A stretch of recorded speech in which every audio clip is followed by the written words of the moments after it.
friends, welcome back for part 2 with our conversation with Dr. Katrina Burrus. We are super stoked to have here on the SUPERSTAT Podcast. So let's just dive back into the conversation. If you haven't caught part 1, please go back and listen to that and then come join us as we start diving into how many early career laboratorians may question their place or potential in laboratory medicine because it's so specialized and it's unique in its own way. Right. And so what advice would you offer to anyone trying to find their footing or their voice in laboratory medicine? Oh, there's so many things I could say. But one thing I'll start with, just in a moment of transparency, I am a domestic violence, suicide, and childhood trauma survivor. And I share that to say that when you're speaking about your voice and being able to use your voice, being in those traumatic situations and circumstances really mute your voice, and you have to find it again. And I know that there are a lot of individuals, youth, women, and even some men, because the lab isn't just a women-dominated field. There's some men sprinkled in there too. Maybe wondering, where do I fit when I come from a past that doesn't look cookie cutter perfect? Maybe they had to use loans to go to school, or different avenues to get there, or have a desire to get there, just don't know where to start, and feel like they're not enough, or feel like they're not good enough, or feel like in the STEM science field, right? But I would tell them that your difference is your distinction. Don't shrink it. Don't shrink to fit into rooms just because of your circumstances or where you've been, or the fact that you don't know where you're going. Because, right, we don't know what tomorrow holds, sometimes even in the next second. And that can be scary and intimidating, especially for lab students. If you're failing a test or you can't get that module down, that can be really a less exam 4 times. I mean, you could say, wow, hey, I failed it 4 times before I actually passed. That can be discouraging.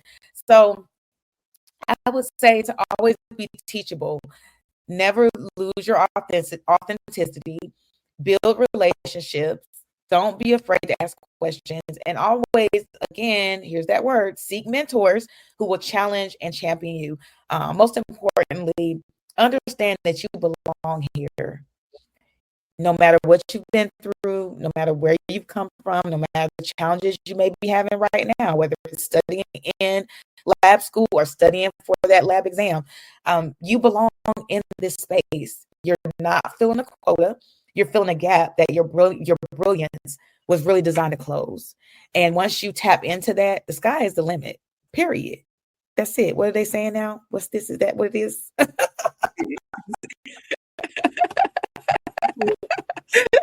don't know what that means, but I think it's something good. It's like, clock it. Is that what it is? Yeah, clock it. I don't know. My kid walking around. I know my lingo. I'm real behind. I'm like 6, 7, 6, 7. I'm like, what is that? What does it mean? It doesn't mean anything. I don't know. Do you know what it means? doesn't mean anything. We'll all find out together. Yes. Well, but learning together. I love that. Thank you for sharing that. And again, for anybody out there who feels like who has had the perfect background, right? No one.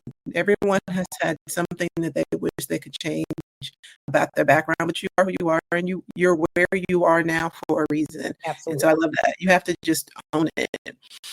Dr. Burrus, when you think about the future of laboratory profession and the future of healthcare, it is hard sometimes to find hope because science and healthcare are many times under attack in different spaces. And so it is hard to find hope and find strength and find innovation and just continue to have that magic for what we're doing and continue to help our field to evolve.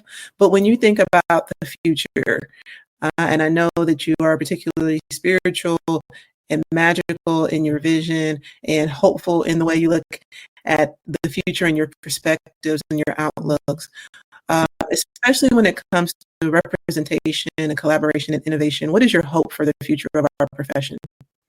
What gives me hope is that the lab field never loses momentum. in a world that's so cookie cutter, as I would say, there's so much diversity in the lab. We're finally seeing more women of color stand that cultural intelligence, that empathy that's needed, and that grit to the forefront of science, like the individualism, the authenticity, the culture. All of those things are now blossoming. And I'm a living example of that. I believe the next generation will redefine what leadership looks like in lab medicine. And I do believe that as time continues to go on, that it'll be more inclusive. It'll be more human-centered and purpose-driven and more people-centric. I feel that with more platforms such as yours, the podcast, and then having individuals like me that aren't afraid to speak of where they've been and where they are, and like how they got there, that the field will just continue to thrive. I feel like there's not enough representation of the kind of troubled glory story, if you will. You see a lot of people where they are now, but you don't see what it took for them to get there. When people hear the titles before your name or see all of the letters behind your name, the assumption automatically is, oh, they made it. Well, did you really? Like, do you know the constant struggle to maintain the title that comes with the name, to maintain the letters that come after the name? A lot of people want the shine without the suffering. But at the end of it, there will be a moment where you're able to shine as long as you grab hold to it. And that's a choice, right? I posted on my social media yesterday, change is a choice. So changing the trajectory of where the lab field is going, how many of our youth and predecessors come and, pour back, it's a choice that we make as laboratorians and leaders to keep the torch lit. And you have to be very intentional in doing that, because it's easy for it to go out if you start looking at what's around you. So. That's so powerful. Like, I don't know. I love how you phrase things too, by the way. Like, you've got a great, natural phrasing. She's amazing. Yeah, I know. You are amazing. And I'm so glad that you've joined us today. One of the pillars, so Stephanie and I are part of development team for the lab cares framework, and a part of that is advocacy. Right. And we talk about championing both patient and 2 questions, and that how do conversations about inclusion and belonging fit into the vision of advocacy? If you look at the framework and what we're trying to do. But then within that, in what ways, from your perspective, does advocacy for team members strengthen the overall culture and performance of a laboratory as a whole? So as far as advocacy, when I think about advocacy, I think about growth, right? You advocate for whatever little niche that you pick so that you can help it grow in some way. You advocate for children because you want to see them grow. You advocate for teachers because you want to see them have higher pay so that they can grow in their field, get the supplies they need for their classrooms. So a segue into that, I share that to say that and strategic. I really invest in learning. I most recently decided to take a course through the Duke University School of Medicine around regulatory affairs. Different capacity of the lab, but still the lab, just broadening again and sharpening that skill set. And I also like to surround myself with people who can make me better. Personally, I like to advocate and help people grow by prioritizing peace, prioritizing family, and then purpose alignment. Alignment is super important when you're thinking about advocacy and growth, because if you're not properly aligned, then how are you really pouring into people? expanding like the areas where I can help advocate for others by creating platforms where I can have more access to different groups and environments. I do that through my consulting firm. I do that through my nonprofit. I do that through the literary pieces that I write. I do that through platforms like speaking on podcasts, and then to youth groups and programs. And then by using those platforms, I'm able to amplify my voice and then create more space to be seen and heard so that people can hear my story and I can advocate for others that are either where I've been, where I am, or where I still deserve to fall. It's not something that just stops or that just stands still. It's something that's progressive. So one of my mentors once told me, don't just master your craft, find a way to multiply your impact. And that's the advice that guides everything I do, regardless of it's advocating for others or helping others. I love that. That is a tweetable moment. Don't just amplify what you're doing. Find a way to multiply it. Yeah. Find a way to help it touch as many people and help your profession grow. Okay, so as we reach the end, we've got some fun questions for you. And one comes with a little bit of homework on your side. Okay. So disclaimer on this question. After you answer. So the question is for you to name a guest that you'd love to see on our podcast. But the trick is you have to help us get your answer on the show. So if you say Michelle Obama, you got to help us.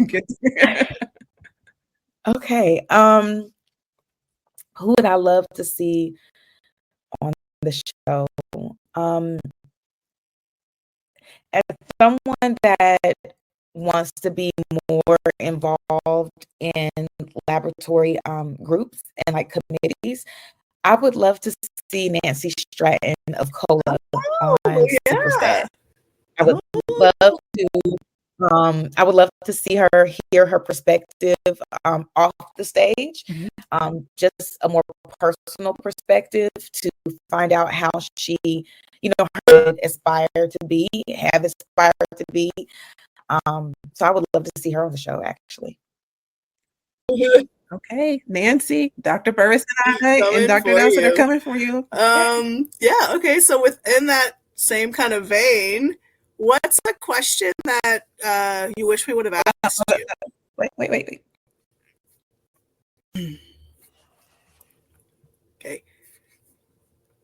All right. Well, thank you for name dropping Nancy. We will definitely be reaching out to Nancy. For you, Nancy. And so what's a question you wish we would have asked you? Like, and then, you can give us your answer to what that might have been. I wish you would have asked me what keeps me grounded. Ooh, I love that. How would you have answered that? What's the answer? I know. What's the answer? So my answer would be prayer, gratitude, and grace. I've experienced a lot of trauma, as I shared earlier, loss, and really walking through the reinventing of who I am, not only as a person, but career-wise. Through it all, I've learned a lot, mainly that purpose doesn't come without pressure, because we all know that pressure makes diamonds, because diamonds are a big lump of coal and it takes a lot of pressure to get that diamond out. And I would say that every challenge that I've encountered, every loss that I've endured has refined my faith. And that's what keeps me grounded in gratitude, not only for where I am now, but it keeps me hopeful for what's next. And that's definitely one of the kind of mic drops that I would leave the listeners, is that just be grateful for where you are, and still have hope in where you're going, because God knows the plans he has for you, plans to prosper you and not to harm you, to give you hope and a future. And whenever you doubt, just put your name in there and say, hey, the plans you have for Katrina, for Stephanie, for Amelia, just inserting yourself into the promises that have been given to you freely is really what keeps me grounded. I love that. I love that. As we wrap up this part 2 conversation, one, I want to thank you so much for being on our platform and sharing so much wisdom and advice, and so much wonderful content to our listeners. And we love for our guests to give advice to our listeners, because we've got an array of listeners, some who are early in their career, some who are later in their career and still trying to hold on to nuggets to keep them grounded and in this profession. So in terms of advice, like apps you use, resources, books, or websites, do you have any recommendations for the listeners? I definitely am, as far as resources, Canva is my friend when it comes to graphics design, things of that sort. Fiverr is excellent. If you have a business or starting a business, a consulting firm, whatever have you, it's really good for kind of creating content for your business. As far as learning and resources, I join a lot of Facebook groups. I find groups also on LinkedIn. I follow different groups that, for example, when I was studying for my MLS exam, they had a group studying for your MLS exam, join here. I think that a lot of those networking groups are great, and you just have to kind of sometimes get outside of yourself and be willing to join and not only have a seat at the table, but be included. And to do that, you have to use your voice. So. Awesome. Thanks for those tips and tidbits. I think there's so many different avenues nowadays to do anything you want to do. And there's so many people willing to help online in the online community. So, but you are on the online community. So how can listeners reach out or connect with you if they've listened to this episode and they were moved by what you said? And I know I was, so I'm sure they are too. How would they get a hold of you or follow you? Well, you can find me on LinkedIn under just my name, Dr. Katrina Burrus. I'm also on Instagram at Dr. Katrina Burrus and X, formerly Twitter, as Dr. Katrina Burrus. And then if you'd like to follow my literary author speaker journey, you can find me on Facebook at author Katrina Chanel or Katrina Chanel 30. And if you find me on Instagram, you'll see my highlight reels and just a little bit about what I'm doing, not only in the lab community, but also in my journey as an author and speaker.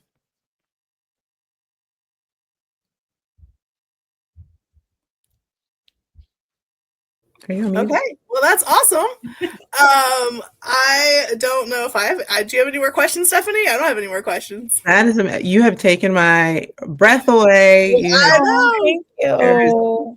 There is nothing else. We had to ask you. What did we not ask you?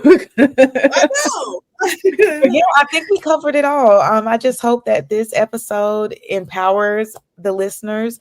I hope it touches someone. I hope it encourages someone, because I'm sure someone is going to listen to this and they're at the edge of their rope, ready to give up. And, we're here to leave you the message that the lab world needs you and your gift and your voice. So keep going.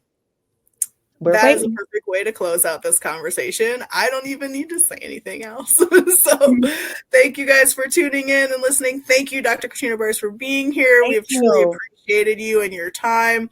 I've learned so much. You put great little nuggets of wisdom to pass on. Yeah. And just like you said, there's people out there listening. Hang in there. The lab world needs you, and then we need your voice. And you're welcome here in our community. So bye, guys. Bye. Stay super sad.